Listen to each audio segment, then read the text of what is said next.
Friends బైసర్ rural మండలానికి సంబంధించిన చుంచూరు విలేజ్కి కానిస్టేబుల్ వీళ్ళు.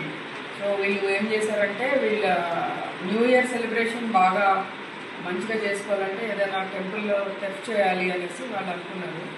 అంటే మీరు అనుకోవచ్చు గుడిని ఎందుకు వీళ్ళు టార్గెట్ చేశారు అనేసి. యాక్చువల్లీ అఫెండర్స్ డిఫరెంట్ ఎంబోస్ ఉంటారు. హౌస్ బ్రేకింగ్ ఎంబోస్ చేసేవాళ్ళు, అంటే ఇంటి దొంగతనాలు చేసేవాళ్ళు, చైన్ స్నాచింగ్ చేసేవాళ్ళు, దారి దోపిడీ చేసేవాళ్ళు, అలాగే టెంపుల్ చేసేవాళ్ళు ఉంటారు సెపరేట్గా. వాళ్ళు అవే చేస్తూ ఉంటారు. సో అందుకని ఫస్ట్ వాళ్ళు ఈ గడ్డెన బాగుకి వెళ్ళే దారిలో హనుమాన్ టెంపుల్ ఒకటి కదా పెద్దది, అది చేద్దామని వెళ్ళారు. అక్కడ వీలుగా లేదు. సో దీనికోసం వచ్చారు. అక్కడ తర్వాత వచ్చాక అక్కడ చూస్తే హుండీలో పెద్దగా లేవు డబ్బులు, కొద్దిగా నాణ్యాలు ఉంటే అవి తీసుకున్నారు. తర్వాత ఇవన్నీ దొంగతనం చేయడం జరిగింది.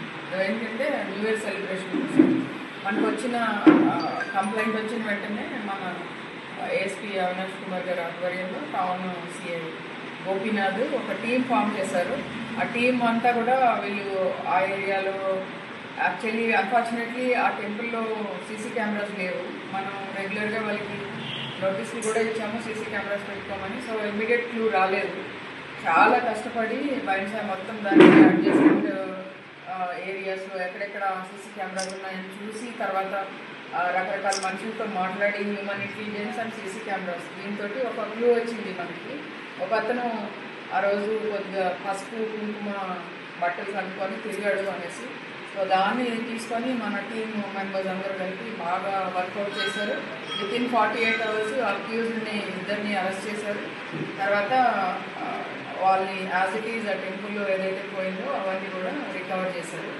ఇది చిన్న ఇదే కానీ అనవసరంగా లేకపోని కొంచెం ఎక్కువగా ప్రజలు భక్తుల మనోభావాలు కొద్దిగా దెబ్బతిన్నందుకు ఇమ్మీడియట్గా దీన్ని వీరు సాల్వ్ చేసినందుకు ఏఎస్పీ బైన్స్ అవినాష్ కుమార్ గారిని అభినందిస్తున్నా. అలాగే మన టౌన్ సిఐ అండ్ టీమ్ వీళ్ళందరినీ కూడా I congratulate all of them for detecting it very soon.